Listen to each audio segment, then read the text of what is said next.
be whatever. Let's kick this pig. Okay. Please. Well, the pig will be mad, and then the bacon won't taste Yeah. I don't like sad bacon. Are we rolling? Yeah. Oh, toads. I had no idea we were rolling. Welcome to Everyone Always Racers, a show designed for the world of low-dollar racing and oddball car culture. It doesn't matter what kind of Lemachamp or Lucky Track Dog you run, SCCA or NASA, we won't discriminate, as long as you drive it hard and built it yourself. Join us each week for tech discussion, tips, tricks, news and notes in the world of low-dollar racing, and whether it's on the spot, hella sweet, or we're lucky enough and Chrissy gives us just a tip, we're sure you're going to giggle a little and learn even less. Everyone report to the paddock. This is Chris. This is Chrissy. I'm Jeff. Why is this so hard? I don't know. I said mine. Mental. Mental? Hello. Oh my God. Okay. So we're I'll fade out the music. no. No, keep it playing. Yeah. Can't hear Mental's- you. He can't hear you. Mental seems to have shut his microphone off for some reason. All right. And this is Mental, and we are Everyone Racers. Thank you for coming back and listening to another astitine episode of our podcast. It's episode at 85. It is the 85th periodic on the periodic table. It is a chemical that the Earth is made out of. Yes. That's how you know we have no ideas. That's okay. When we Googles it. I always Google it. That was the most interesting of 85. So if you're not driving a car, make sure you get your E1R bingo card. It has not changed, but maybe someday it will. So maybe you should just get it open and play. So then, unless you're driving, which you should not. Oh, we hear you now. Mental's back. Who knew? Okay, I'm looking at my audio setting. I don't know why I wasn't there, but I'm still mental and you're not. So yeah. Well, we had to keep moving. I can't. Oh no! I get it. When you guys all said, "Oh, I guess mental's mental." Yes, I know. Mental. We can't hear you. And honestly, periodic table of elements. That was so like 30 episodes ago. Oh, I know. I like it. I thought that was an interesting chemical of things. So What now? Jeff, What is it used in primarily? It is it is a radioactive chemical for what it's on the Earth's crust. It is an earthly scary thing. Jeff, what are you working on? I actually do find that interesting. Sorry, thank you. Go ahead. Enough for the science portion of our show. Yes. Well, that was very technical, though. Yes. Bill Nye the Science. Bill. Anyway, so I don't know if I mentioned this last week, but I got new WeatherTech floor liners for the Titan, and I put them in. Whoa! Wait a minute. So you did something to protect the lesbian Lori? I did. Oh, you're coming to our side, Jeff. The floor mats that were in it were the ones we pulled out of the Z. And They just fit they kind of fit. fantastically, by the way. They were really dirty, though. Really? The super tweakers didn't. It would have helped me if I cleaned Who'd have them, thought but a I didn't. $900 300ZX comes with dirty floor mats? Like just the fact that it had floor mats at all. Exactly, that it had floor mats at all. But a Good on ya. mid-teens $1,000 truck does not come with floor mats because every used car dealer on the planet says, "Oh, these floor mats are a little dirty. I'll just throw them out." I know. Yoink, mine. Terrible. Come on. Yeah, They go with Anyway. all these second keys that are always missing. Right. I got 3 keys. Oh. I got the headphones that use the rear, like the wireless headphones for the rear DVD player. I got the remote for the DVD player. I got the remote start button. Do you know where any of these things That's are? because Linda Absolutely. and Beverly really cared about that truck. True, they did, So- absolutely, and I thank them And for you it. need to honor them by I do, continuing to every care for day. that truck. Yeah. Yeah. So anyway, so I had another day off this week. I had 2 days off. One of them What? because I had a day off, and the other one because I called out sick today. Really? I have car work-on-itis. It's anal glaucoma. That's right. Oh God. I don't see my ass coming into work. Exactly. So this weekend on Saturday, it was beautiful on the east coast of the United States. Good for weddings and good for working on your car. So True. I got out there and I got the TR out of the trailer and I took all of our stuff out of it. I took out the fire bottle. I took out the belts.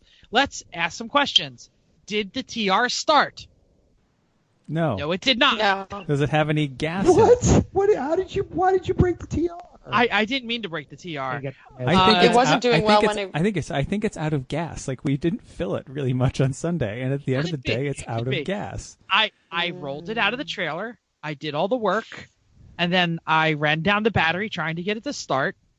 And I called Bruce, and I said, "What's up?" And he says, "Oh, ain't got no gas in it." But why would you think he would know what was wrong with it? I don't know. Seriously. I basically had to like rerun down like the starting procedure because he doesn't have any of the switches labeled. So I was like, "It's the yellow one up," and then push the button, right? He's like, "Yeah."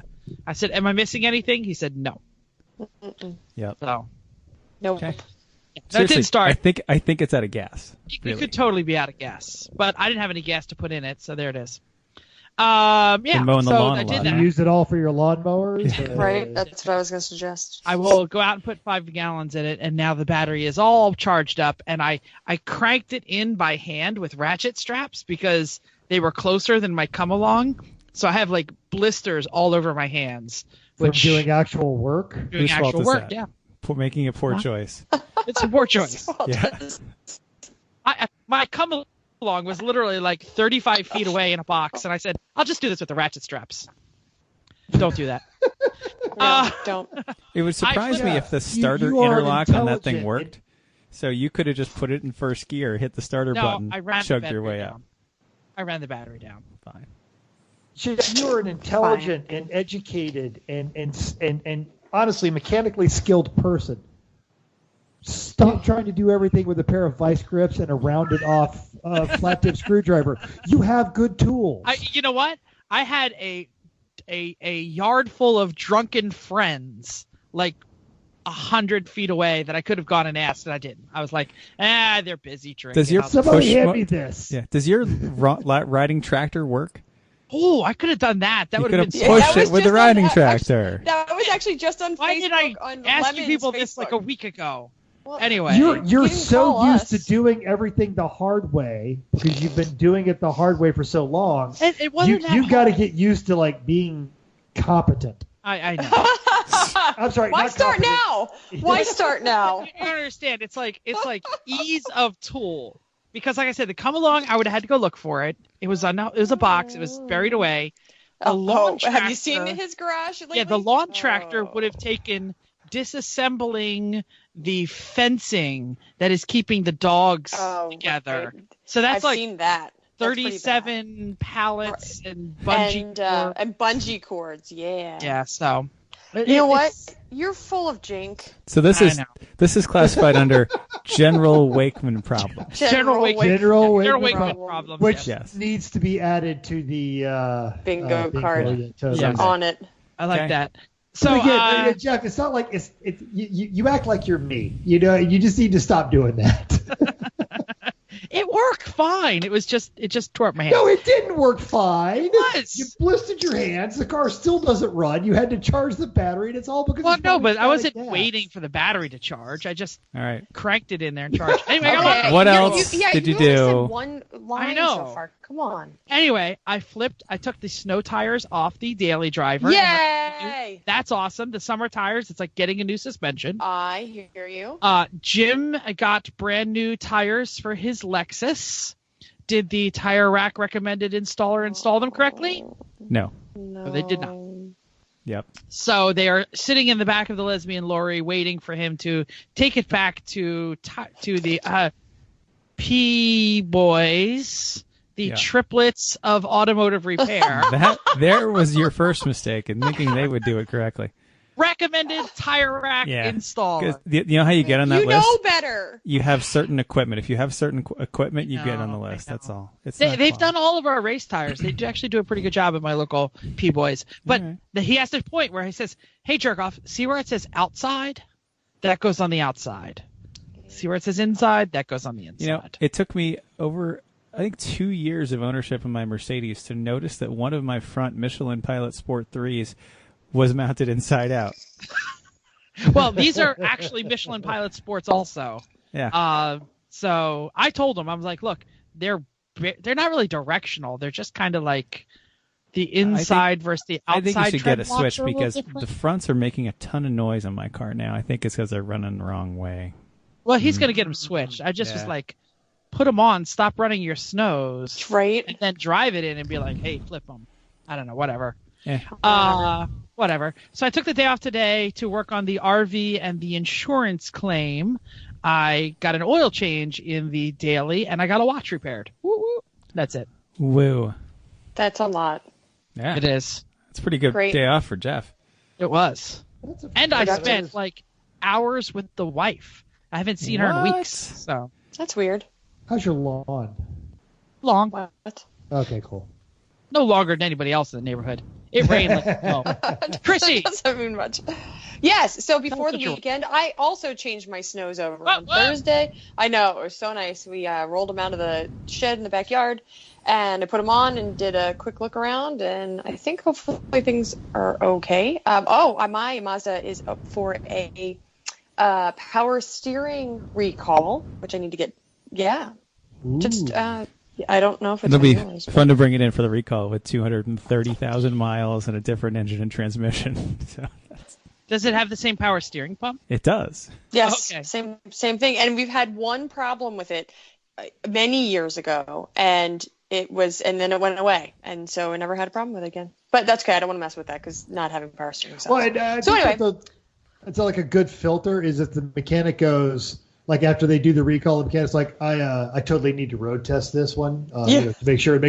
You're like, okay, that's a good mechanic, but I'm not letting you take my car for more than 10 minutes because it's going to come back with bald tires. But I trust you. But they're already on their way to bald. These tires aren't going to make it through the whole year. So anyway, okay, and then we had and I agree with having the 18s on it. And no snows. It's like having a suspension. Everything I can go around corners faster, and it's wonderful.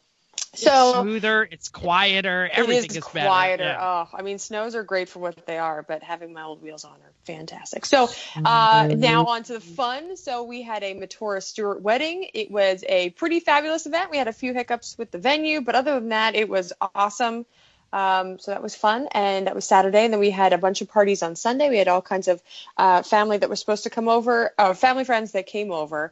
We thought it might get very big, but fortunately it stayed small. We had taco time. It was awesome. And we ended the night with a viewing of Solo, which was good. The movie Solo, the Star Wars movie. The Star Wars movie Solo, yes. Just checking. Yep. Thank you for clarifying, because it was a Star Wars weekend, so the party was Star Wars themed, so it was a Solo weekend. It was awesome. And then now I have been prepping for two events that I have on Saturday. I'm actually double booked, which is always a great time. I have a Girl Scout event in the morning, and then I have our duck race for the library, a fundraiser for the library, and that goes all afternoon. And then we have Mother's Day, and then I can relax, maybe. Getting closer. That's what I'm up to. All kinds of stuff. Chris, why don't you tell us what? It's so funny when you're right after me. Chris, tell me what you're up to. Like I don't already know. Wife. I also went to a wedding. Right. I also went to the same wedding. I just worked here for that wedding. That was what I did. So did that. That was great. And then the next day also, I just worked here. I made a lot of food for a lot of people, but it was very tasty food. That was good. It was good. Also, earlier in the week, got the faulty ECU for the Honda unlocked from the software necessary and mailed that along with the $25 replacement to the tuner so we can get that swapped and working and sent back to me. Yesterday, changed the oil in the Suburban. I have no idea how long it's been, but the oil life monitor said 20% left, and I said, that seems about right. Let's change that up. I'm trying a new oil this time, trying Shell Rotella gas truck. So I'm sure it's some just marketing move from them, but it's Rotella gas truck instead of diesel, whatever. But it comes in the right viscosity selling all for that this truck. Rotella T5, these race car peoples, and they don't have that many diesels. Yeah. So anyway, Rotella gas truck, trying it, see how it does. I've been happy with the Pennzoil Platinum. I've been running for a long time in it, but let's try it. How bad can it be? I also replaced a right rear door lock power mechanism because that hadn't worked and that was annoying when it just didn't, lock and unlock. And tried to fix the parking brake that had come separated because that little 2-cent piece of GM stamped steel that holds the two parking brakes together under the car, that broke, and so I tried to weld it back together, and that didn't work, and just blew like through the thing that like wires the cable. No, up further, it's like a little cylinder that you put the two cable ends in. Oh, and yeah, it yeah, slides together, right? So that thing is broken in a couple spots, so I didn't have a parking brake, so I tried to weld it back together. That didn't work, so I just need to go to like the Napa and buy the 89-cent piece, and I can have a parking brake again. So that'd be nice. Sure. Did a little bit of wiring cleanup on the Honda and just kind of reorganizing my brain on what still needs to be done and putting it all on the whiteboard and getting that set up. And ordered a new computer for Chrissy, and we're also going to use that. God. I know. Yep. I know. And we're also going to use that for ECU tuning because it's the only PC we're going to have as opposed to the really, really ancient Dell that barely fired up to do it last time. So it'd be better to have something good to do that with. And that's it.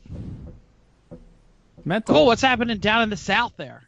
So I'm still kind of like working on stuff. I talked last week about our woes with regards to our house. And as of yesterday, I'd say before lunchtime, there's a brand new roof on my house. It looks fantastic. Got everything cleaned up, and not that anyone cares, but I know occasionally the Cross-Threaded podcast and some other folks from down the south listen to this show. So if you are looking for a solid, fast roofing crew, Catastrophe Roofing here in Georgia, can't say enough good things about them. They were awesome. Do they do RV roofs? They might, but it's going to be wood and shingles, and I don't. No, that's not what we want. It's going to be super heavy. Well, it was actually because the guy's he's about 10 years younger than me, and he's like, I've been thinking about motorcycles and that kind of stuff. So I ended up talking about racing, that sort of thing. So he'd probably be interested in trying to do a RV roof. I've got a Drive Strong event, probably my last Drive Strong event for quite some time this Saturday, working with the teenagers at Atlanta Motorsports Park. I replaced the blown shock on my VFR, so it is now fully functional, and I've got the luggage back on it. In fact, I'm taking it home tonight. And the driver's side front tire on the Suburban was getting a little low. We kept getting the checked air pressures. So today I took it up to Discount Tire, who has provided all 3 sets of Michelins that car has had. And they pulled a nail out of it, rotated, balanced all the tires, because in just, a week? Week and a half. Week and a half. The Suburban won't be ours anymore. While I tear up a little bit to think about it, because I put damn near 100,000 miles on that truck. I know that it's going to a wonderful You home. have? No. I think Vicky has put quite a lot of those on there. Vicky doesn't drive much, man. Vicky put maybe 20,000 of those. I think the great majority of those came from me, because that was my DD forever. That's true. All right.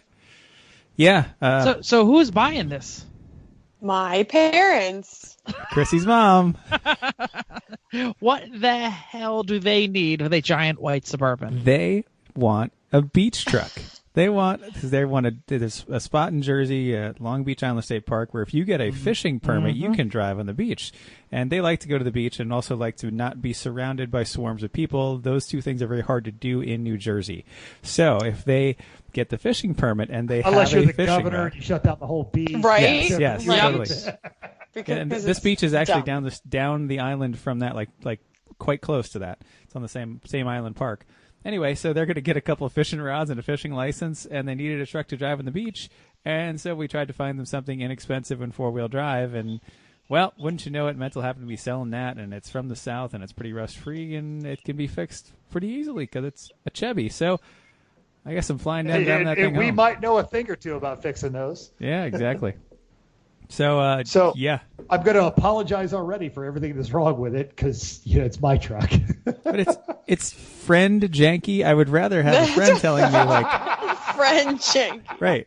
It's all true. right. It's Here's so all true. the things that are broken. Okay, as opposed to you buy from someone else, you're trying to find what else is broken. Although with Mental, I might find something else. I'm sure you will. I'm sure. Kind of expecting that. Text that shows on my phone, Mental, what the hell happened? And then a picture of one of my janky duct tape repairs. Oh, totally forgot about that. That was supposed to be temporary, but it worked, so I forgot. You might be a redneck if you have to give more than 6 instructions when someone borrows your car. But Jeff, that's kind of SOP for you. Well, yeah. Yeah, right. He's not wrong. I've got a little very work to do. unjanky at the moment. Knock on wood. It's all relative. You might, right? It is like. True. What did we just talk about your fence and how much janky? No, that's janky. My vehicle's okay. Well, you just said I don't have that much jank. You're right. Pallets and bunch of you can't. It's relative. It's relative because his truck stops and his truck starts and there's not a lot of rust and he's got floor mats now. This can't use it as a blank statement. No. It can't be the beat up on it can. Show. We love our Jeff. So every once once in a Suburban while gets back, trying to get back on track here. Instead of talking about how janky I am, which everybody knows, let's talk about things that people might not know. News and notes. Fine. Later on in my What You Working On, we're going to have the updates to the beach truck that I don't have time to work on. Yeah. So can I ask a question before we do this? Sure. Should we talk about the Citroen paperwork? Is that news and notes, or is that what you're working on? How is the Citroen paperwork? The Citroen paperwork is, and actually, this is a good story. So I called my insurance company to add the Citroen to my insurance. The Citroen only has an 8-digit VIN, yes, it does. When I tried to do it online, immediately it's like you're wrong. I'm sorry, Dave, I can't let you do that, and I had to call. So I call. And I'm sure he's a wonderful, hardworking man with a bright career ahead of him. But I called some 20-something millennial, and I said, "This is the. It's not even 8. Yeah, it is. It's 8 digits, 8-digit VIN for the Citroen." And I actually looked it up to make sure that I wasn't doing something wrong. And with that 8-digit VIN, I know everything there is to know about the Citroen. I know where it was built and what month it was built and what year it was built. Oh, yeah. But I called the guy and I said, yes, so this is my serial. This is the VIN number. Hey, lovely and talented Jen. And you're bringing Jeff Green stuff. Jeff got to read us. How did he is so lucky. Seriously. I am. Hold on a second. You better we kiss can that keep woman going, and tell her how awesome she is. Okay. So keep going. Anyway. I'm listening. So I gave him the serial number and he goes, "Oh, okay. Well, what kind of car is it?" I said, "It's a Citroen." And I could hear the silence on the other end, and I never heard of that. Is that like a Citroen? That's some kind of Pontiac. Citroen. So I spell it, and he goes, "Oh, okay, that's great. Is that an American car?" No. No, it isn't. No. It's a French car. Okay, great. Where was it made? 1973. All right, excellent. Does it have a theft recovery system? Yes, it does. It has And a I thought shifter. I was gonna say, well, there is a marital aid on the shifter, but I let it go. I said, no, but you can't tell if it's in drive. Sometimes it drives away by itself. And he says, okay, does it have airbags? No, it doesn't. I don't know. Technically. No, they're hydraulic spheres. Exactly what he's talking about. So this is troubling to me. So you guys are going to have to buy me like a 6-pack of beer because having that vehicle on my insurance made my 6-month premium go up almost $40. What? I am not sorry. I'll get back when I turn around and sell it back to you, so it doesn't matter. But then they're like, "Oh, it's a 1973. Are you interested in collector?" No, I am absolutely not interested in collector car insurance for this particular vehicle. No, just put it on insurance and make sure it goes in the Georgia database so I can register the stupid thing. Mm-hmm. All right. Thanks for the story. I know Jeff wanted to move on, but I wanted to. We haven't told you that's about actually the actual good. That's a good story. And once it's registered, that's all that Georgia does. They don't title those things. So then I'm going to buy a Citroen from Mental. It's going to be great. And then I can title in Pennsylvania. And your insurance company, does it have airbags? I'm not going to insure it. Because in Pennsylvania, I can just title it and not register it. And be good. Okay, fair. All right, cool. Excellent. Nice. Hey, thanks for the update. Right. News and notes. News and notes time. I'm going to go because we're talking about a lot of stuff. Okay, so American Endurance Racing, also known as AER, has been having lots of discussion in their social media about why more people don't do AER racing. And the resounding answer was the classing. Basically, a lot of people chimed in on different things. So they gave, earlier in the week, they had actually given a peek behind the curtain where they gave the mathematical concept behind the classing, and they gave a big old chart, and they showed like color-coded chart to see how they do their classing and what they would do when somebody's got a can. What they would do and how they would bump somebody up and how it's not really possible to sandbag, et cetera, and so forth. And people are still chiming in. Yeah, it's the classing. No one mentioned we don't care. It's the speed differential or the speed differential quotient. Came up. Douchebag quotient didn't really come up as much as speed differential. When most of them classing. are in the numerator, they don't understand the quote. All right. Well, this is a lot of people who have never run AER. Okay. So it became, I don't have the money to run with Ferraris. And they said, well, you don't. Class, whatever is nice and slow. And they're like, well, I don't want to be in a slow class. I want to be in a class. And so it all came back to the classing. The speed differential came back to the classing. They can't build for a class, came back to a classing. And more importantly, what they said was, if I drive my Miata great and somebody drives their Mustang terribly and we're in the same class, how is that a test of my driving ability? Not a bad argument. Go ahead, man. This is the same crap from anyone that has never run a lemons race that goes, yeah, that is not a $500 car, and they've never run AER, and they're like, no, how can I outdrive a Mustang if I drive my I've outdriven Mustangs in a Miata in AER. Just shut up and go racing. Yeah. It was a lot of wine. Even if you win, you get a trophy. Even if you don't, you get a trophy. They give trophies to everybody. But it's the thing is, okay, no one who listens to this show, and actually people who listen to the show already get this, but people that get on these internet groups, look, if you're 20 years old and you don't have a racing contract, it's not happening. You're not getting one. Sorry, sucks to be you, but if you won a national karting champion when you were 9 years old, and so they all start off with this, they're right there. They're right there. Right, exactly. But no, it's not fair. It's not fair. No, but these same idiots will go play church basketball, and then they'll spend the same amount of money traveling in a volleyball league or something like that for a sport that they're not going to do professionally, but then they whine about something that they've never tried. If you're whining about AER classing, just go race an AER race. Don't bring your own car. If you've got a Lemons car, don't bring a Lemons car. Go with AutoWorks or Matt Conley for that matter, or just one of the teams that we know, and buy a seat. And yeah, it's going to cost you a little bit more. And I know that you guys have all tried AER, and it wasn't necessarily your cup of tea, but you tried it. And I happen to like AER.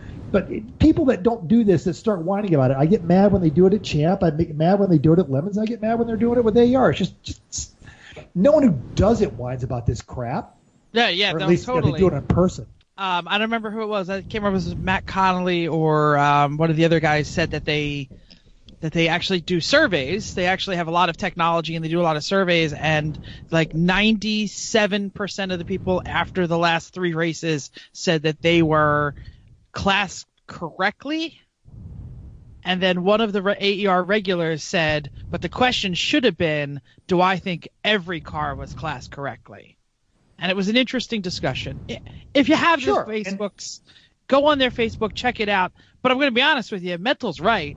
Go race AER. Don't let anything like your mind tell you that you're not going to be competitive or whatever, because you're probably not going to be competitive no matter where you go. Just get out there and race idiots. That's all I got to say. And yeah, how did we just break Chrissy? What? Wait, I got that on my bingo card. Somebody laugh. I don't even know how that happened. I'm reading the article for the next I know. Let's just get to the more interesting story. And yes, this is break you worthy. The article is so funny. I tried to watch this. Go ahead. Don't watch it, Chris. All right. Well, in Florida news, Florida woman pulls alligator from yoga pants during traffic stop. Okay, did you read it? Yeah. Okay, so yeah, I've got it up now. So I'll read the article. Why I'm thinking. Hit the highlights. Okay, yes. So this happens. People get pulled over in a pickup around 3:15 a.m. Monday. So this is already just starting out to be good. Pickup driver fails to stop, and he just keeps going. So it's a 22-year-old man's driving. He and his female passenger come up the underpass. They're trying to collect frogs and snakes. That's not what they picked up to bring home, though. So then the deputy says, what do you have? What kind of wildlife do you have? And so only then in Florida found they even ask that question. One true Florida woman's because there are certain turtles you can take and turtles you can't take. So she opened a backpack in the floorboard and it had 42 three-striped mud turtles and one soft-shelled turtle. And they asked if they're going to do anything else that you should know about. So then the passenger pulls a foot-long American alligator out of her yoga pants. And this is what broke me. Well, this is definitely not something you should do. The logic of storing an alligator in stretchy pants almost checks out if you ignore the whole Mr. Chompy wriggling down your private part. Alligators. Mr. Chompy. Alligators given to tourists usually have a rubber band around their jaws so no one loses a finger. Yoga pants are stretchy, and the cute little baby alligator won't quite have the jaw strength of a full-grown one. Maybe these pants were a clever way to store the alligator and provide stretchy resistance up against the gator's mouth. Okay, so it was. I was looking for like a picture or something, and I started reading the paragraph, and I was like, okay. So we gotta ask Check Donnie. And that was written by our favorite Puffalump lover.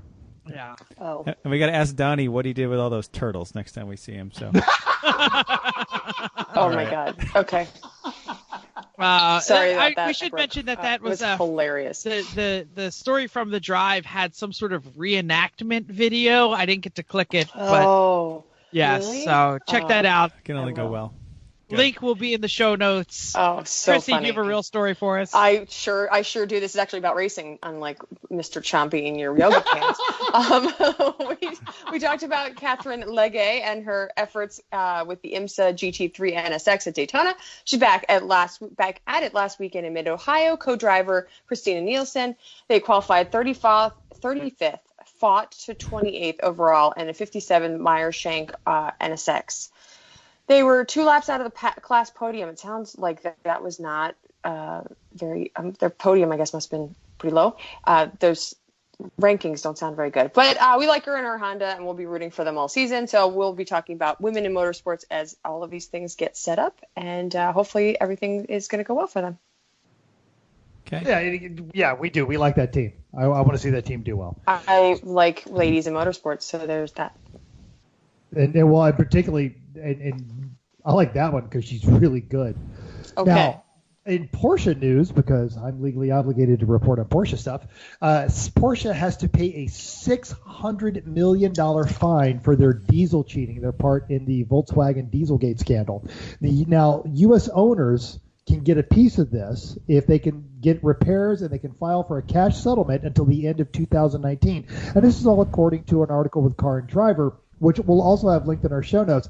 And here's my thing. If you've got a Porsche Cayenne diesel and you're angry because it's polluting, get a hold of us. Get a hold of us at any one of our social medias because we'll buy it off you. Absolutely. Every gearhead I know wants a Porsche Cayenne diesel really bad. So if you're upset about your Porsche diesel, you're not listening to the show. But hey, you know what? We all, preferably if it's brown, because I can mark it up and sell it to a certain Mr. Choppy article writing Puffalump lover that we know. We will keep all the brown ones for ourselves, Mike. Absolutely. Now, and just more news. I just threw this in there real quick. We called this a year and a half ago when we had Brian Medford on the show to talk about the 2018 cars. But according to a Jalopnik article, also which will be linked in our show notes, along with all this other news and notes, Kia can't sell Kia Stingers, which is a great car by all accounts because, well, Kia dealerships, they're having trouble. So they're offering all kinds of discounts and finance incentives, and they're basically giving them away. Yeah, I saw that. It was multi-$1,000 discounts before you walk in, multi-thousand if you have a Kia, multi-thousand if you have a heartbeat, multi-thousand if you say the magic word, please. And all those go away the moment you walk in. Is while Yes. The moment all of the reason with all of that happening, if they're discounting the new ones that much, that means the used ones, as Brian Medford said, those things are depreciating like a tuna fish sandwich on a hot July day. Mm-hmm. There it is. Make them 3-pedal, and I might own one, but they don't, so I don't. Upcoming races, AER and JMP Mental. What do you know? 42 cars, 22 BMWs. Boring. 3 Miatas, 2 Hondas, 3 P cars, and the Keystone Cops, along with the Krabby Crowd. So good on you, but there's nothing new there. We know all of those teams. You know who's going to do well, but we're going to be rooting for the Krabby Crowd, and we're going to be rooting for the Keystone Cops. Go for it. Which track? Anyone not in a BMW. I'm sorry, in JMP. So which track? Yeah. Oh, crap. You know what? Dong or not dong? Oh, man. That'll teach really me to be unprepared. Hold on, I'm going. You read the next one while I figure it out. Doesn't really matter. Well, or I will. Hey, World Racing League is at Daytona this weekend. They've got 40 cars, 16 BMWs, so a much better BMW to other car ratio than AER.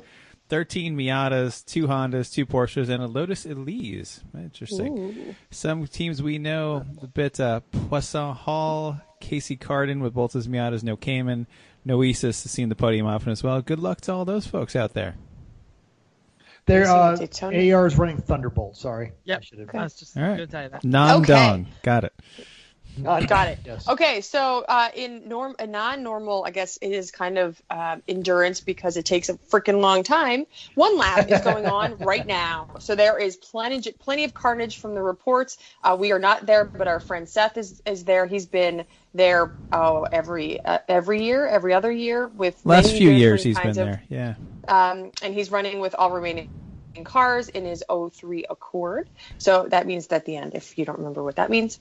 The Dodge made it to Durango Pursuit with an 800 horsepower Demon red-eye motor, and they are pulling a camper behind it. That's cool. That is actually wicked cool. Attrition was by 5% of the field, which seems like a lot, especially compared to the year that we went. And that's like day 3, so they're yeah. Mm-hmm. That was yesterday. They were at Raynor today. Yeah. MIR today. MIR yesterday. Anyway, Flying Pig GTR, which is past winner, lost cylinder number 1 and swapped it to the Big Bad Wolf, but they are out of overall contention due to the car change. Robert and Chris said that he drove straight through back to PA to get the Big Bad Wolf S2000. Not sure the logistics, but considering the car's fuel system is unchanged from last year, they still had to stop every 15 miles or so to fill the tank. That's terrible. It is terrible. They did mention that's a long trip. Mentioned that the Pro Solo alignment from a couple of weeks ago that made it a bit darty going through the construction zones in the middle of the night. So that just help them keep them awake. Yep. Hey, that's hardcore. Good for them, though.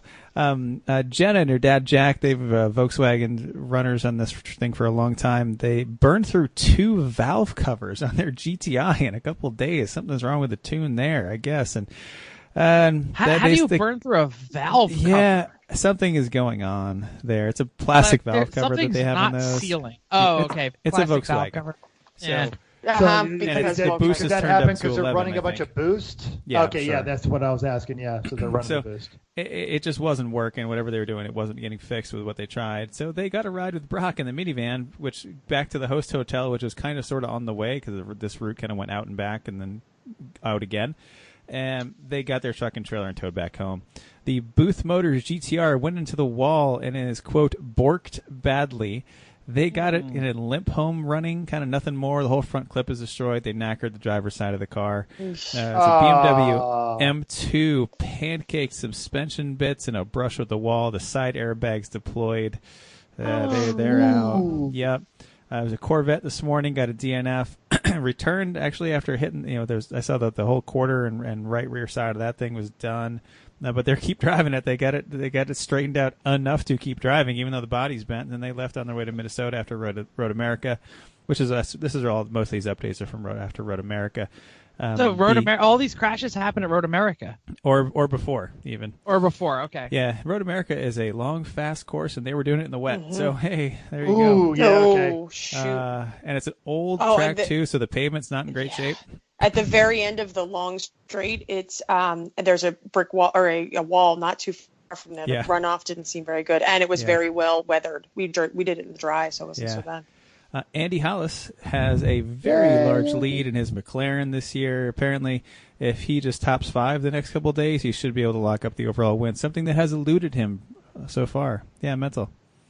When did Andy move up from a really well-done CRX to a McLaren? What is he doing, and are they hiring? He's done a couple of McLarens. The last couple of years, he has had one McLaren or the other. Last year, he had a 620, I think. The year before that, he had an MP412C or whatever terrible name McLaren gives their cars. So, yeah, Andy's doing well. He's got a bunch of McLarens. Well, and he's got the talent to drive them, so good. Yeah, but does McLaren have the ability to finish a cross-country drive and track event like this? He's made it so far, although he does have a sticker on the back of his McLaren with a check engine light. It says, "This little light of mine, I'm going to let it shine." So that tells you something. But, they are just incredibly fast, and he is an amazing driver. And he's done it in the car. Like, he doesn't have a support vehicle or anything. No. He and his wife drive the McLaren. They just drive it. Yeah. Yep. His wife's a doctor, like a professor of something. I don't know. She's very nice. I know what she looks They're like. both very nice, actually, when we met them. So. Also, we had Champ Car. Who's got that? Sorry. Mental does. Mental's I can sipping do a it. beverage. I'm sorry. I'm napping on the job. So this past weekend, Bill Strong and his crew from Champ Car was at Thunderhill. They had 12. Count them, 12 cars. It's like a small HPDE run group. It is. They'd be disappointed they didn't get HPDE 2 with enough people in it. That's only HPDE 2. You know what? This is like maybe someone should post on AER still doing better than Champ.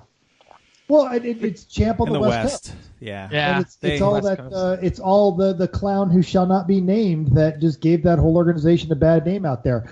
But yeah, 5 BMWs, which accounts for almost a half the field, and half that field is boring. The other half is Miatas, and then there's a Honda and a RX-7. So Saturday, Porsche Defectors top. Silver was a few good cylinders in their Miata, and third was Mr. Angry Motorsports, also in a Miata. And then Sunday, Porsche Defectors again took it. Blown my wad in a boring E30, and Roto Pluker Racing in that one RX-7. All right. Wow. Well. Okay. Well, do you know what's coming up this weekend? Josh is playing with his band at Super Saturday, Washington Township Park. That sounds like so much fun. It's also Mother's Day. I hope you remember this. Okay, so this is not the first time that you were getting this notice. No. All right, now everybody has to think. Did you get something for your mother or mother figure or whatever you have one? Okay. Wife, yes. Mother, no. Well, and the next question, did you get something for your wife who might be mother, might not be, just because maybe that's important? So here's an idea. Get them an extreme experience. They have a bunch of locations that are coming up near us, or maybe it'd be more fun to take mom somewhere else, somewhere different. They are going to be in Miami and New Hampshire, May 31st to June 1st, and Pittsburgh and Pocono, June 7th to 9th. And some of these are listed as our favorite tracks. So if you go to xxspeed.com, type in the code MOM, and you'll get a better discount than we usually give. 30% off this time, no kidding. If you go to the website, yeah, really, I was on their website. This is crazy. So don't go, if you give everyone racers, thank you, but do type in mom instead, because you'll get 30% off this time. If you go to their website, you can also see their current fleet, which was pretty awesome. I thought maybe you print it out, give it to mom. She can pick out what she wants to drive. So if my mom didn't listen to the show, I might actually do this, but that would ruin the surprise. So do it for your mom. And as we've said before, the best gifts are our experiences. So do it. Ooh, there we nice go. tie-in. Did you Well say done. hi to your mother while you're there? No. I say hi to my mother all the time. Well, somebody has to say hi to her now. Exactly, that's all But I'm now saying. it feels weird because you're already Do talking you know who would never put an alligator in her yoga pants? She's smart. And honestly, and under some bizarro universe when she does, that would probably be the happiest alligator ever, because he'd be like, "Am I going to get cookies?" Chrissy. Right. Hi, That's how you know the alligator's safe. Too busy eating cookies. time. I posted a picture on Saturday when I was working of the lovely TR7. And I said, hey, everybody, what you working on? We got lots of feedback. Lots of feedback came on. Dr. Donnie said, I'm finally relaxing from the 24-hour race at CMP, the Florida Man Rally, and you know how? At a figure 8 school bus race. Yes, he did all 3 events like in a 2-week period, and he says, I realize that this does not help my claim of not being a Florida man. John C. Something else up on Twitter that said, and it was posting about states that require front plates versus states that don't require front plates. And he said, seriously, when's the last time you heard of a North Dakota man doing anything interesting? So I guess. Well, there's 12 of them, so that's yes, and they all drive supercars. I don't understand that. That's John Montana. CC. Oh, I thought he said Montana. Sorry. John CC said he's putting in hood vents. I said, I love hood vents. John Artman said he had a hangover. He says, maybe I'm going to start to pull the motor now that the hail has stopped in Florida. And it looked like a cloud car, like a Stratus or a Sirius or whatever. And I thought you just threw them out when they needed like a major part changed. Yeah, like pretty much. anything bigger than an alternator, you just threw the whole car out. Well, and that's how John gets them, because he uses them as spares for his Neon. Oh. Got it. All right, good job, Arvin. And Dinesh said he's doing autocross things at Daytona, had a bit of a cam sensor issue, but fixed that. Nice job. Sean is reinstalling the transmission and torque tube in their 944. That's a pain in the ass. Sorry, Sean. The original award burglar, Aaron, said, I'm a mechanic again. What am I not working on is the real question. And sent us a picture of an Audi on a lift. Well, and then people were like, oh, that's a nice car. It looks clean. That's a nice, clean Audi. It's still made by Volkswagen. It's still a piece of crap. Hey, Aaron, he's still going to have the engine out to change out a sensor on the rear of the engine. I'm sure Aaron is cursing it loudly, but hey, you know what? It's paying for his racing. So, hey, there you go. Thanks, Audi owners. Tom said he's finally putting some time into this Italian nightmare. And showing. Who is this Tom person? Tom L. Well, he goes by one name, like Madonna. Lamino. Sorry. Madonna. Yeah, he's got this Alpha 164. He thought it would be a good idea to restore. I think actually there's sentimental value. I think it was his uncle's car. So, and Alpha 164s are pretty damn cool. I think he actually knew it was a bad idea when he bought it. He's like, I'm doing this bad idea. Those are cool, though. I mean, I had a bunch of Saab 9000s, which is a random story. Actually share the entire platform with the Alpha 164. Yep. You know, who knew? But they do. Nice. But they're great cars. The Saab's a little more reliable, but the Alpha sounds so glorious. Yes. Young Chris Egan stripped his brother's motorcycle down to the bare frame to get it powder coated, and he poked at his BMW product a little. And we haven't talked much about his BMW product. We should at some point, because he is making the poor choices, and we love him for it, to put the Chrysler 2.2 from the Daytona into an E36. Choice. Oh my God! That is, he just bored. The Saab is so reliable that they run now that I mean it's. Oh, it's not. They didn't run it all at Pitt. They did. They ran Saturday, not Sunday. Yeah, the thing's been great. So and I love that he's doing this. Well done, Chris. Nice job. That's the way to make a BMW not boring. He actually asked if he should put in the 2.2. Like, he was serious. He came up to me. He's like, Jeff, I got a question. What do you think? Do you think I should put my Chrysler 2.2 in this? I think it's a 318, like hatchy style. I'm not sure. Or sedan. Okay. Or should I put in a Wankel? And I said, there is no right choice here. They're both wrong. So I have to tell you another story. There's a bit of a side story. We had graduate school graduation, like master's, doctors on Tuesday, and undergrad is on Friday. And I was there. We're all, trying to get all the people in line, like, get line. And one of my coworkers comes up with me and says, I think we have a friend-in-law. And I'm like, huh? Do you know people with the last name Egan? And I was like, only the Yes. So they said, I was watching my friend and some race car stuff popped up, and then you were in the picture. And I was like, oh my God. Duh. You're always in the picture. It's like, yes, I know many of the Egans. So Egan's out there. Oh, I don't know. Yay.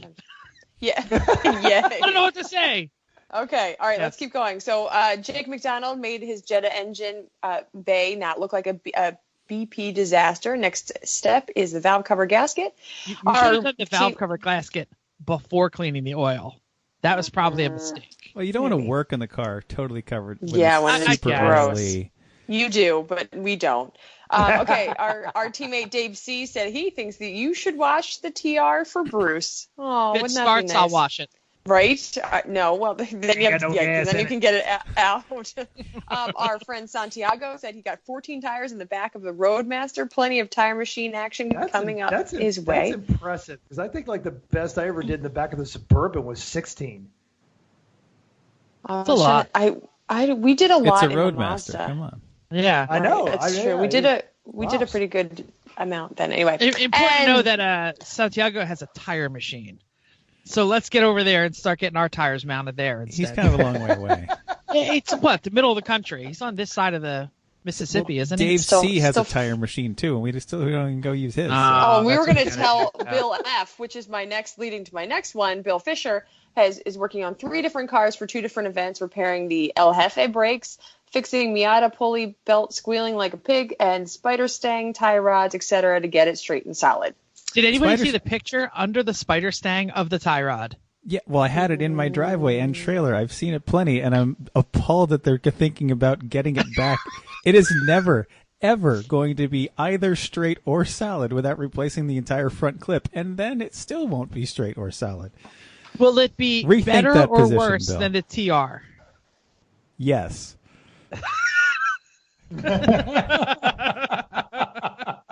Okay. I don't. So it comes down to who's more creative of a mechanic, Alan or Bruce?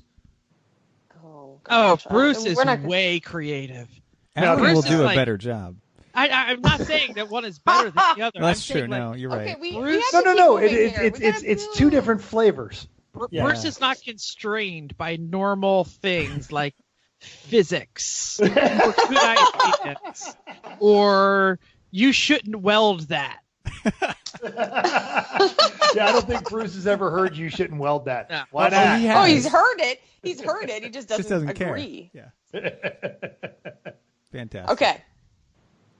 Mental, do you want to say your thing? Yes, I'm sorry. So on Twitter, we did get Nick H, who said he's from us. He's still waiting for an official apology for confusing Brett with his brother Aaron.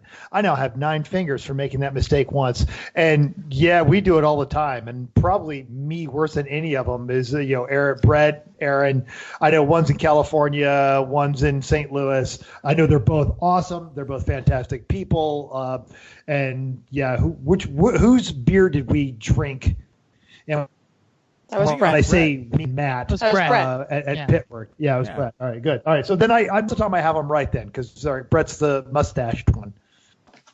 That's easy to change. All right. Topic time! As if we haven't gone around the block enough, we're going to talk about TSD Rally. I'm excited for this. I know nothing, so I'm going to be asking stupid questions the entire time on this. But, Jeff, give us a background. All right, so TSD Rally is an old motorsport that is not done a lot these days. And if you are old, you might be doing it. And if you are young, you are probably not doing it. And I grew up, it's kind of a dying sport. And I grew up in the back of a TSD Rally car, an SCCA TSD Rally car. And basically TSD stands for time, speed, and distance. And it is a precision driving event done at legal speeds. Sort of. Mostly. On actual streets without closing things down. So it is not a speed competition. It is a precision competition. And I don't mean precision speed like autocross. It's basically imagine a 10-mile distance that you must cover, and you must cover it at 30 miles an hour. And at the end of that 10-mile distance, I time you as you cross a timing line for an extreme precise measurement of time and a extreme precise measurement of distance. And for every 100th of a minute that you are early or late, you are penalized a point. So if you are 30 seconds late, you got 50 points. If you are 30 seconds early, you got 50 points. If you're a minute early, you got 100 points. So it's like golf, where I deliberately want a low score. You want a low score. 0 is a win. So basically what you do is a person like a rally master, who is not that different from like a dungeon master. They have to do all the work and all the setup before you get your 10, 20 friends together to do this. They have to go out and precisely measure a course and then write down all the directions and all the instructions and check all of the roads and check every little bit and check everything again and again and again to make sure when you get your 10, 20 friends together in a parking lot on a Sunday morning and hand them their packet, they're actually going to be able to complete the course. There's 2 kinds of TSD rallies, course and tour.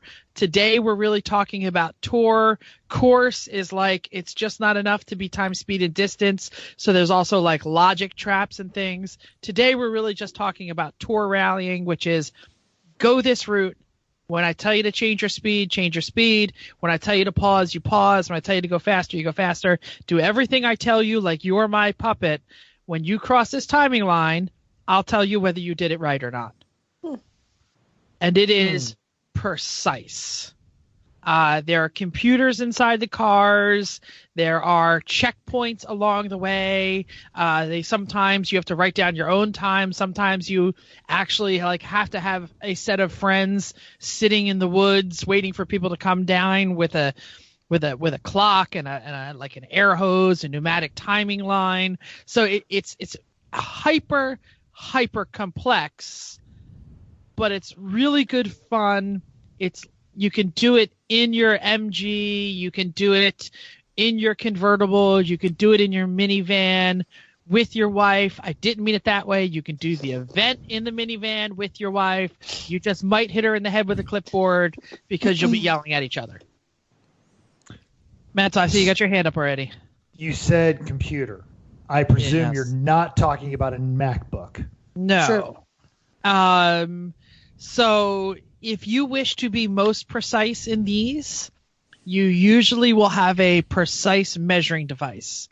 These will be measured to the 1,000th of a mile and the 100th of a minute. Or the 1,000th of a minute and the 1,000th of a mile, but they'll round off so it's only 100th and 100th. So basically, any 5 or 6 foot deviation could lose you a point or 2. So if you want to be hyper good at this and run with the big dogs, you will have a Hall effect sensor on one of your non-driven wheels, and it will count off each click as your wheel turns around and feed into like a computer very similar to the kind that they use like on the Targa Newfoundland and some of these other speed contests that will give you hyper precise mileages. Plug it into a computer that has hyper precise timing, and it will do the math for you and tell you whether you're early or late. You don't need all that equipment. What you need is a calculator, a watch you can set, and a really good attitude. A giant brain. A giant brain, absolutely. So it's a rolling math quiz? What? If you choose to do the calculations, it's a math quiz. Okay. Well, we'll get onto that. Anything else that we didn't talk about? I was trying to give everybody the basics. That was a really good basics. Oh, good. Yeah. Well, and so the stuff that you explained about course is not what we're talking about, right? We're talking about tour. And yes. So what we are doing is doable. It's not the part where you need all of the different things to change course and all the stuff. We have instructions that we work off of, manipulate, look at. Yeah, the instructions are not designed to get you lost in a tour rally. Unless they are, because some really complicated ones. In a course rally, they are designed to make you go the wrong way. But in a tour rally, they are not. And if it's done well. Yeah. And I will tell you that in a national level, which you two have only really done local stuff, at a national rally, it will be over 100 miles of rallying, like actual timed rally with 10 plus checkpoints. So it does get really hyper complex, and it does get really hyper competitive, and lots of speed changes, because you can imagine if you're going down the road and it says change your speed 24 miles an hour at the 25 mile an hour sign, change your speed to 35 miles an hour at the big jump sign, change your speed to this at the if you're constantly trying to change your speed, it's constantly putting you off time. Right. So all the math gets more complicated, and so the amount of instructions can mess you up.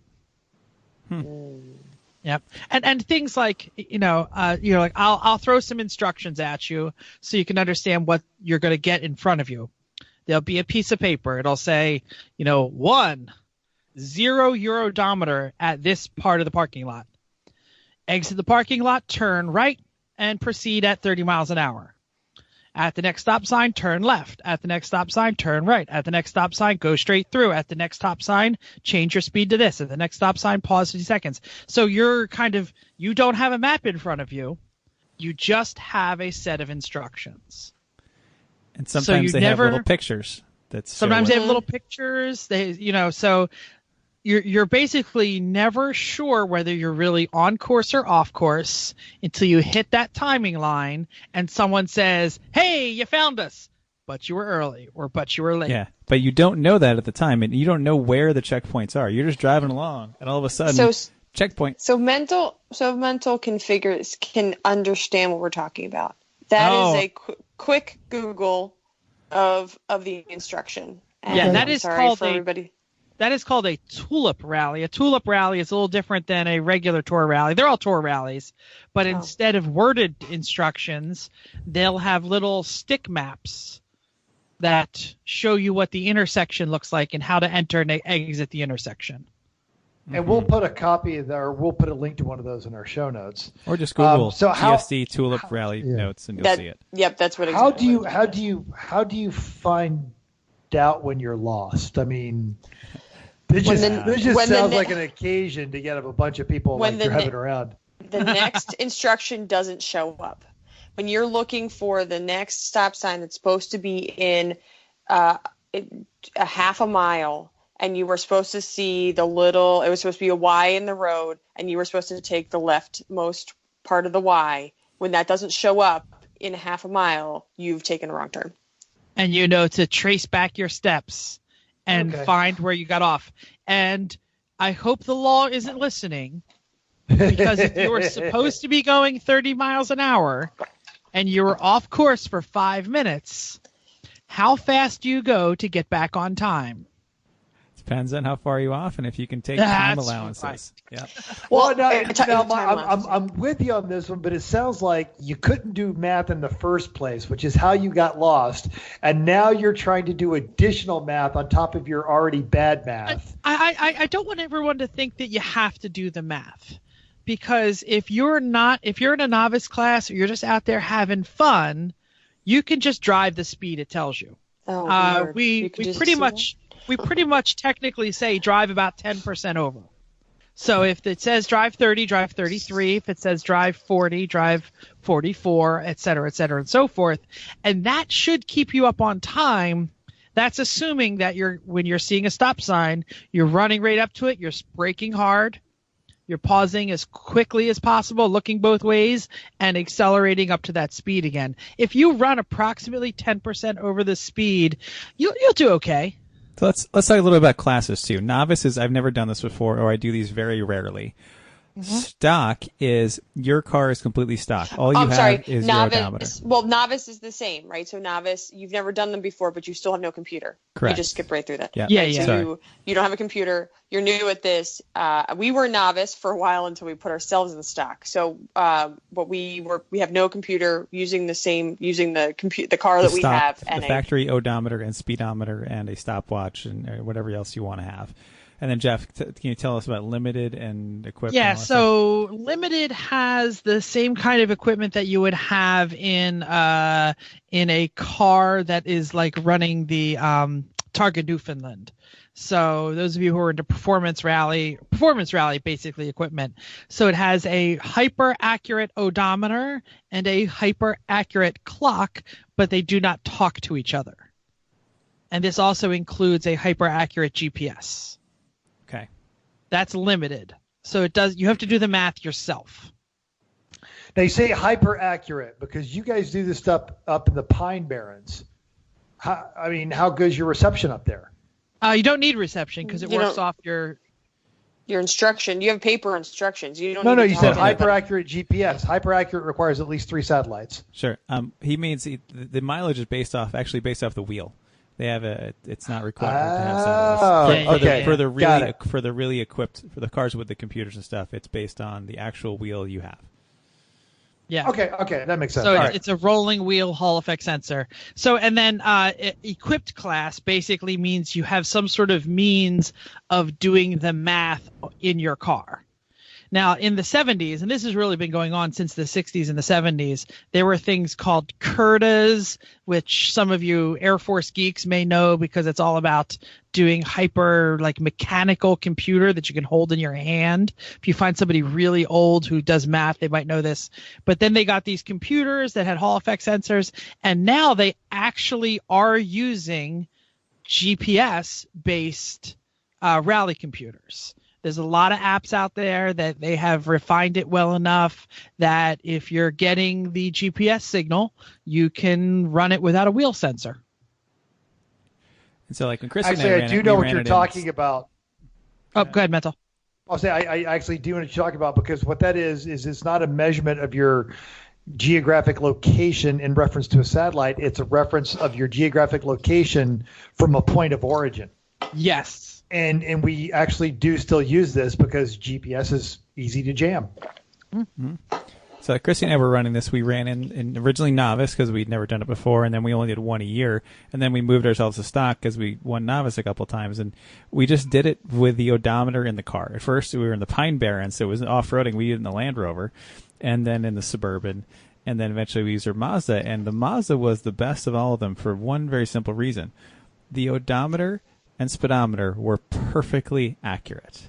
You had zero drift over the course of the whole event. So it was much easier to follow the instructions when your odometer is actually where it is, because it's going to give you, the instructions are going to give you the total mileage from the start and also the delta mileage, so it's how long from the last one. So when you're following those, it made it much easier. When in the Land Rover and the Suburban, of course, they have different sized tires than originally, and that made it all drift, and that meant we had to wild ass guess quite a lot of those things. It's around this mileage we're going to go left because it didn't work quite right as we were going. So that made it. I used to do a lot of because your goal is not speed, your goal is precision. Exactly. Precision. You want to be quite at any time if you were following the instructions carefully. Anyone if they had the time to sit there and do the math and map it out, they could figure out exactly where you should be on the course to the hundredth of a second or thousandth of a second, whatever they do, at any given time.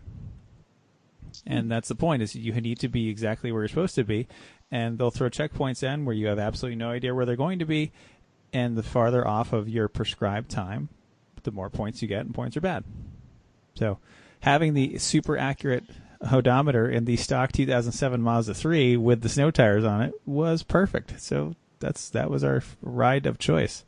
Yeah, and I've done this a lot in my old 93 all-wheel drive Eagle Talon, and even though the odometer would drift, a lot of it became combating the drift. So knowing that we're slightly high, and when a mileage came in that was near zero, simply re-zeroing. So if a turn was at 8.00 miles, and I knew I was at 8.2 because I had that kind of drift, bam, zero it, and just subtract 8 each time.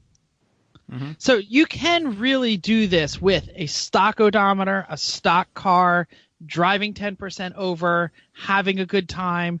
And I'm going to be honest, the real pull behind a TSD rally is getting out in your car, having a good time in a lower stress environment. Your friends or wives or husbands don't want to go racing with you. And this is a way that you can really enjoy some great country back roads and see things you've never seen before. My father, who is the rally master for a lot of the rallies here in South Jersey, has done historic tours, has shown the the Tea Party tours, meaning like the people who burnt the tea, not the people who tried to elect a new president. The Tea Party tours in colonial South Jersey. He's done colonial house tours. He's done Jersey Devil, like historical tours, and these are kind of the fun things. It's a way to get your car out on some back roads you've never seen before and really have a good time. Or it's a thing you can do with a friend or significant other who if you want to test the relationship you have, it's a great way to do that. Because depending on your level of competitiveness and how you respond to potentially being lost, you're going to find out real quick how that works. So like Chrissy and I went on this after a couple months together. We said, hey, this sounds like fun. Let's go do this. Here we are. Yeah, you had moved here in October. We decided to go on in late November. Yep. And we had met Wakeman's, or you in brief, that summer. So we were like, yeah, we're doing this thing. We're like, okay, we'll try. So, okay. So do we talk about everything? We want to split it up. I'll talk about being a driver. Oh, go ahead. Yes. Go ahead. No, I was going to say something that I forgot to say right in the beginning is you need a driver. And you need a navigator. I forgot that totally in my basic instruction because I know we're getting into what is a driver and what is a navigator. You can't do this alone. Somebody's got to be in the passenger seat reading and doing math. You can't do it alone. No way. Go ahead, tell us about it. Okay, so I'm the driver purely because I get car sick as soon as I look down. So I cannot be the navigator. Also, my brain is not big enough. Chris has a giant brain, and he's very good at doing quick math all the time. So anyway, through all of these TSDs, I have been the driver. And we have, as we all said, you have to just listen to each other, and that's the biggest thing. And there's also, so you say this is low stress.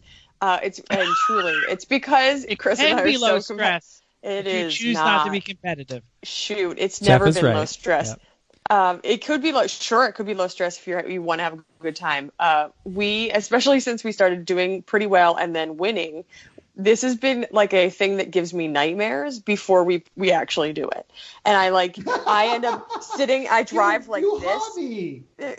I get drive like this because I'm so stressed out. Your shoulders are planted into your ears. Oh, I'm sorry. Yes, they are. I get super stressed.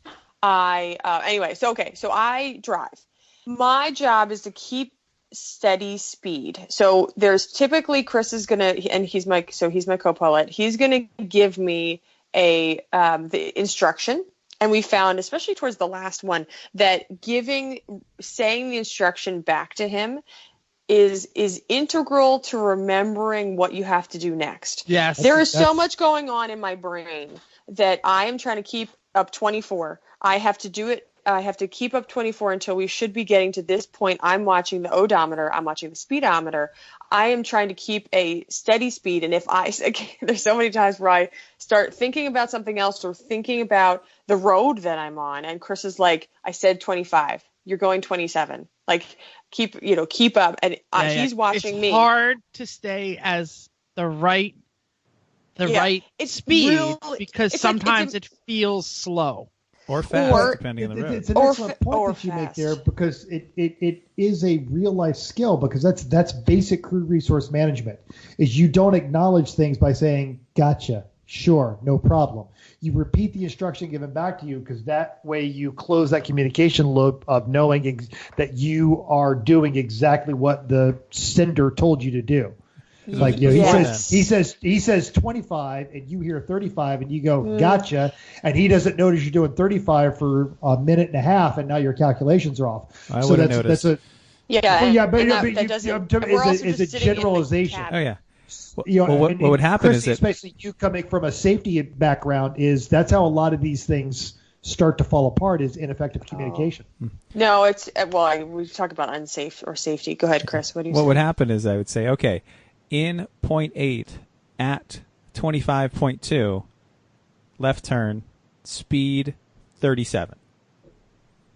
And Chrissy would say, okay. And then And then seconds later, drive 27. What speed am I going? Right.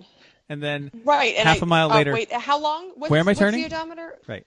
Yeah, I'm turning right. So to keep up, so I'm not asking the same questions over again. I actually started doing when he says turn left, I actually would hold both my hands on the steering wheel and I would put one hand up so I would remember that I'm turning left. Like, so it's just so much going on in your brain. That instruction that he just gave, that's what I'm supposed to be doing now. But I'm also, if I'm on a public road, I've got somebody in front of me. I'm trying to figure out, okay, how slow are they going to make me? I can't go any faster than the person in front of me. I need to make up time.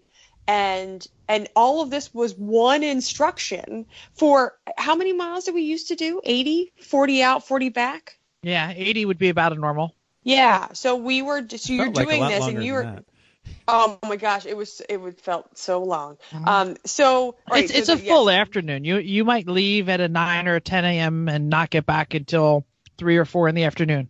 I think, well, yeah, and most of the ones we did with you guys were overnight, or not overnight. Wow, they were the night. Yeah, they were the night ones, right? So we started at 2 p.m. something like that, and then you go till we were done at 9 or 10. Okay, so making up time, that's my thing. Repeating instructions, and my only question that I was allowed to ask was, "Are you sure?" So I can't tell him about the instructions. He is reading the instructions. And so he when he flounders and says, well, I think it's going to be to the right. I think that's what this is going to look like. And I am only allowed to say, are you sure? And I guess that's kind of a TSD joke or something. But yes, so that's what a driver does. You're constantly thinking about everything that goes on, but I am not really making any decisions. I am when I think I see something and I can say, okay, this is coming up. This is what I'm doing. This is where my odometer is. When he's looking down at the instruction, the next instruction, I can confirm stuff. But that's about what I do. Okay, Lance, go ahead.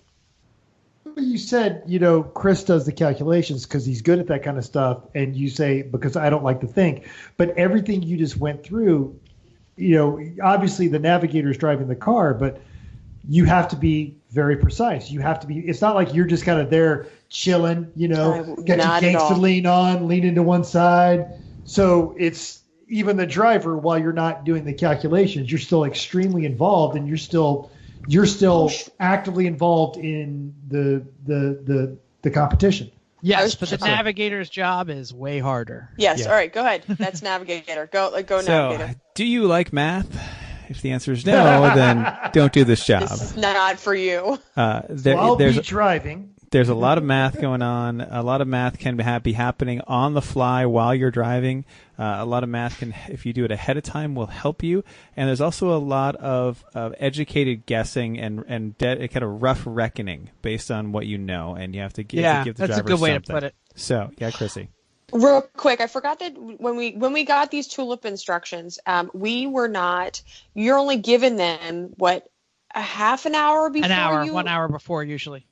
Was an hour before you start. So the start is on the minute, and your number was 14 or 17. You get your paperwork at 2:17, and then you have an hour to look at the paperwork. And then you depart at 3:17. Yep. Right. But you have to get to the start point. You have to do your odometer clear and all that stuff, and you get to the parking lot or wherever you're starting at 3:17. So I want to make sure that you were talking about when you get these instructions, it's not like you get them the night before. It's not like you can download them a week before. You get them as a running, and everybody runs, and you get your paperwork, and you sit there and do math really quick. So that's pre-work. And you also synchronize the watch you have. Like I just had a Timex digital watch, like an Iron Man.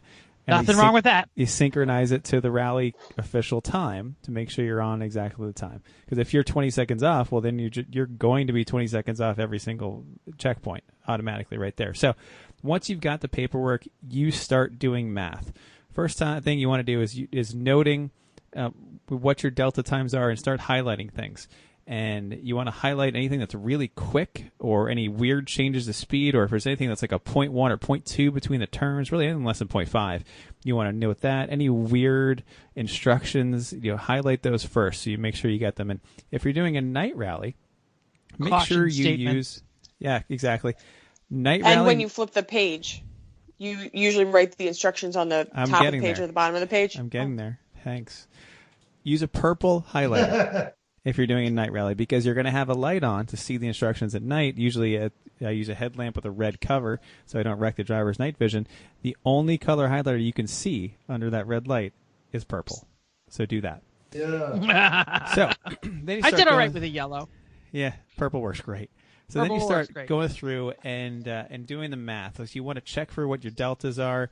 Another thing you want that afterwards, I like delta. I mean, is change in time, like triangle time. So or change delta distance, really. Delta distance time, between each instructions. Delta time is something that is not given to you. You have to calculate. And I found it to be incredibly valuable to calculate all the delta times ahead of time. So once I'd gone through and marked anything interesting, marked the transit zones, which are places where you're going between one stage to another kind of, and it doesn't count for a checkpoint.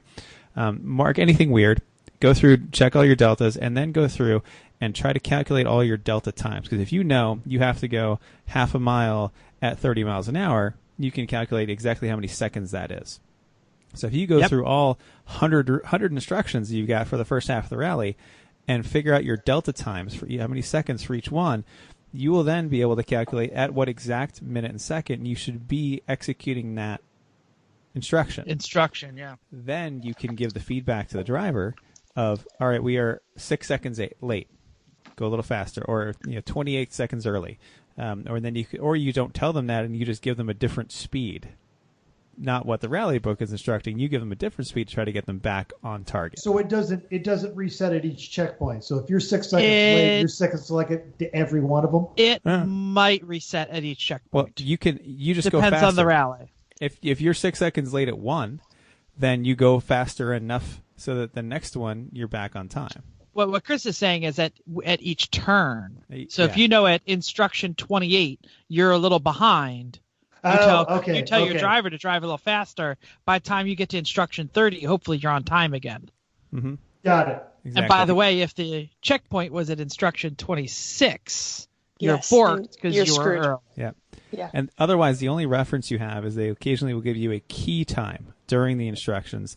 There'll be a key time that says, if you're on target, this is the time you should arrive, plus your number. So if you're number 17, they say the key time on this is going to be 3:40. You add the 17 to know it's 3:57. So that's another thing you can calculate ahead of time by writing that down, or you can do it on the fly if you'd like to do math on the fly, and because you might be off, and so you have to change it anyway. So part of the on-the-fly math. Yeah, Jeff? I just want to say, this is if you want to do well. Oh, yeah. There are plenty of people out there who just drive the course at the speed, look at the trees, have a great time, and they don't get hyper competitive. That is hilarious. I don't know what that's like. There are also rallies that won't give you any mileages or times, so there's no math to do other than as you drive. So you can't do the math ahead. Yeah. I like Those the ones are with the math ahead. Yeah. But I've done them plenty in the car, like when we you're missed a off. turn and we're off, to and then you have to redo everything on the fly. And you also, it's obviously it's in seconds, and they give you things in different seconds because they give you intense hundreds, thousands of a mile. Right, and I'm trying to do it into seconds of 60 and points. Anyway, you have to figure that out somehow, whether it's ahead of time or on the fly. So that's where all the math comes from. So you also want to make sure, if it is a navigator, you're not someone that gets particularly car sick, or take some Dramamine or ginger pills, or whatever your or flavor throw up is. Midway, we totally did that last time. I did that once, and then you suck it up and you keep going. I remember once I was rallying with my brother. My brother's always my rally partner. Sometimes we drive. Who threw up? Which one of you threw up? We both did. But he did during. I think I was before. It was during the actual rally event. So it was like a sympathy puke, or you guys were just hungover?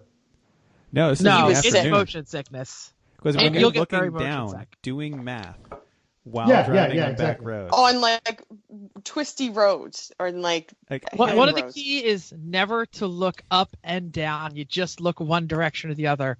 Yeah. One time I was rallying and like something happened. It was a bear or something fell over. There was a car crash. I don't remember what it was, but I was like, wow, did you see that? And I said it to my brother Jim, who was navigating at the time, and he says, this car has windows? I don't know. Never saw it. Keep going. That's such a Jim response. You used to. Well, maybe that's why you got sick, because you looked out. I did. Yeah, you can't look up. I usually have a pretty iron stomach from boats all the years, but that was the one time in all that we've ever been doing this that it got me. And then keep going. All right. Yeah. Recalculate. So anyway, that's the basics of it. And then let's quickly run through, like, what do you get when you're done, and wrap this thing up. You win awards. Is that what you're getting at? Yeah. Okay. So each of the classes get awards. I guess there's first and second, maybe. Depends first, on second, how many third. people there Depends are. on how many people there are. Yeah. So, well, I mean, this is only for the ones that we've done. So we get first, second, third, and they do put out the timing. Every once in a while, one of the checkpoints, it could get messed up if somebody felt there was messed up with the timing or however, problem. I don't know what it looks wrong, like. Yeah. Whatever. Yeah. Yep. So occasionally some of the checkpoints are thrown out, and then you get to see them and you figure out if you win. And we've won a couple times, and then we won at novice, and then we put ourselves in stock, and it was pretty surprising. Yeah. I mean, generally this is how it goes. You're going to meet in a parking lot. You're going to get a set of paper. You're going to go out and drive and have a good time or a stressful time or a horrible time or whatever. Or you're going to puke. Yep. I don't know. Yeah, whatever. And then eventually you're all going to meet back at the same bar. And this is where it really happens, because that's when you get in. You say, oh, hey, how did you do number 128? And how did you do 87? And how did you do this? And, whoa, that's a great score. That's a bad score. And that's where the camaraderie comes in. And I think this is one of the problems with rallying and why only old people do it, because people aren't getting back. It got more complicated and more complicated and more complicated to the point where people were quitting. There was no feedback on the rally, whether you're doing well or not well. And this is kind of leading into what I'm going to say next is there's a whole new digital world of rally timing, and it's coming. There's a lot of apps out there that can function as a rally computer. You can use the GPS signal, not wheel speed, so you can actually know what you're doing right or wrong. And my father has just told me about this. My father's been rallying since the 60s, by the way, about this new app. It's called Ricta. It's based on one of the old rally computer companies. And check this out. 2 weeks before the rally, you put the app on your phone. You put in that you're car number 27 at this rally, and it downloads the data. It doesn't tell you what it is. It just tells you, here's the time that you're going to leave. So there's no math that you have to do to decide that it's 340 plus 17. It knows your car number, and it gives you all the time of day restarts. It also uses latitude and longitude of all the checkpoints. You don't know where they are. So is that something you could do solo, or do you still need a partner? No, you still need a partner. Because they still have to read the instructions. So the instructions are still given to you in paper. They read the instructions. The GPS on your phone is taking care of all the timing. You never have to write down anything on a scorecard. You drive through, the app beeps, says you just passed a checkpoint, you're early or you're late, you're this much, and you keep going. Times are communicated back to the base. Score is done in the Rally Masters app. You go up to the next thing, and it says, by the way, time of day restart. Okay. Just like this. So what I'm hearing overall as someone who's never done this is, yes, it's math, but at the same time, driving or navigating, it's problem solving. It's like one of those escape rooms, except you're doing it with the car, with a partner, which I think is actually kind of an entertaining thing, but it was a dying art because everyone had to make it so complex and so hard that you weren't getting back to the how did you solve this problem and adding that to your toolbox. So now they're kind of trying to get back to the basics and bring people back, which I like that. So what organizations do this, Jeff? I know you said your dad's with the SCCA. SCCA is the big one, but a lot of local local groups do it too, local sports car clubs. Local sports car clubs with lots of old dudes. This was incredibly popular in the 60s and the 70s, and in the 80s it got really complex, and in the 90s it started dying, and in the 2000s and 10s and 20s My father is 70-something years old, and most of the people doing his he's been national champion multiple times. Most of the people doing it are his age. Okay. And if they're not his age, they're like computer nerds.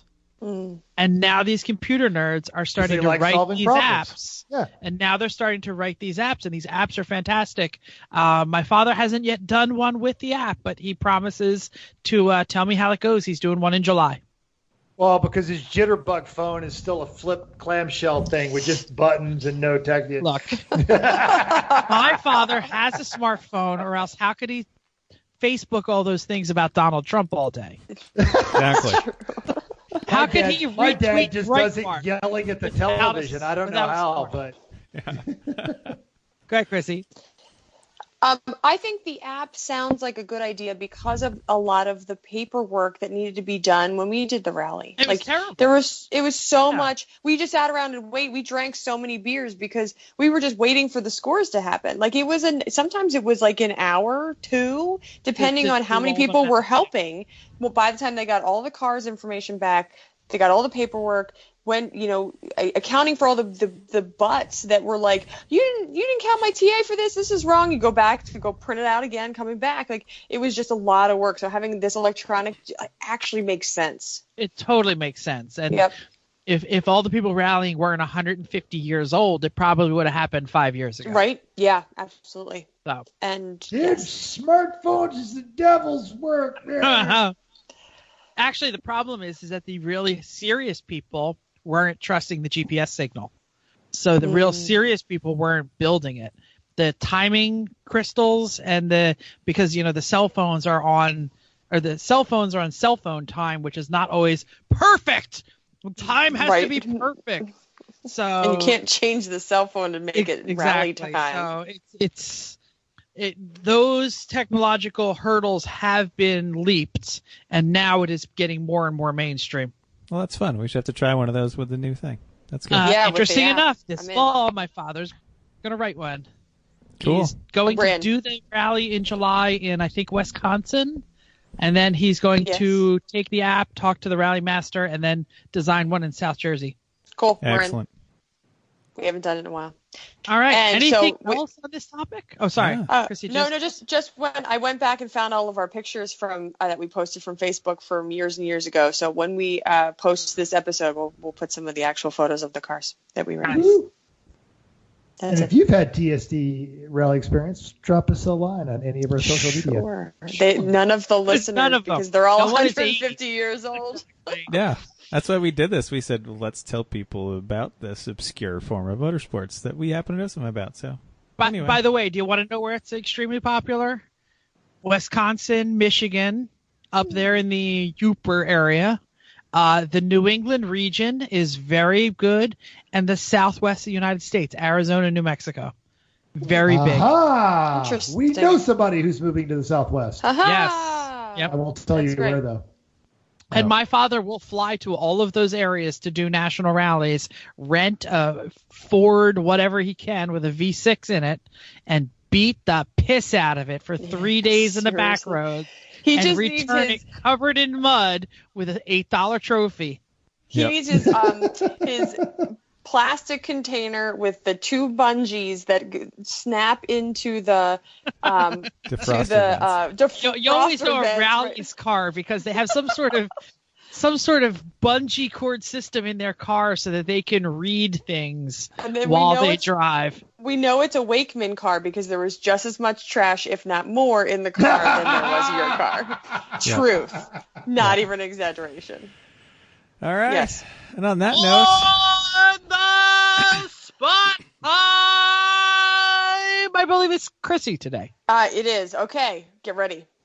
Ready. If you could buy a car tomorrow, what would it be?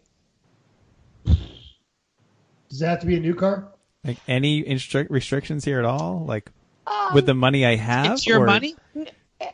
I was trying to figure out the restrictions. It's more of like it like this really serious. She comes not up with like, it on the spot, and we put her on the spot. Yeah, well, I mean, I don't want to be restrictive, but I don't want okay, sure, everybody I want a Zonda. I'm not going to buy a Zonda.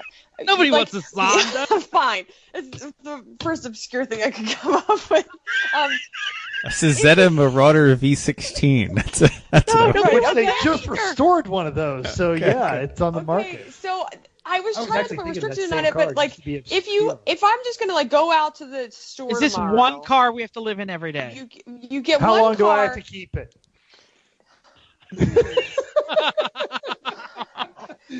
Is there I feel like car I that feel is in Chrissy production? trying to strangle me through Skype right now. Let's let Chrissy come up with and tell us a little bit more information, and then we all car can that's answer. in production that is a normal street legal daily driver car. And in production, because that does change my answer. Okay, it doesn't have to be in production. It can be whatever. This is dumb. You guys took all the fun out of it. Or whatever. Buy a car tomorrow. We'll stick with it. Whatever. Buy a car tomorrow. But then my answer is going to be dumb. So because it's not my world is. Go ahead. Okay. Let me set the parameters. Must daily. Okay. Must afford with your own money. Okay. Or I can't afford a car. Sorry. Right. I drive a Volvo wagon. Really. House. What was the third one, Jeff? I can't even afford right now. You're in charge of the payments. You don't need to have it Sure. in cash in hand. Realistic daily driver. Realistic family daily. Because I've been shopping for this, and we've talked about this. I still want a mid-'80s 911 SC Targa. Okay, great choice. Well, I want that too, but that's not mine.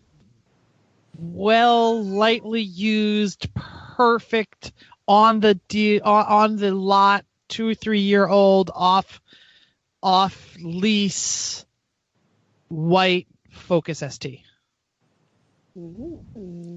E63 wagon. Oh yeah. MX-5. Of course, the answer is always Miata. Well, I know, and that's why I actually made this up because there's one that's parked in my lot, and I'm missing Miatas. You have an NSX.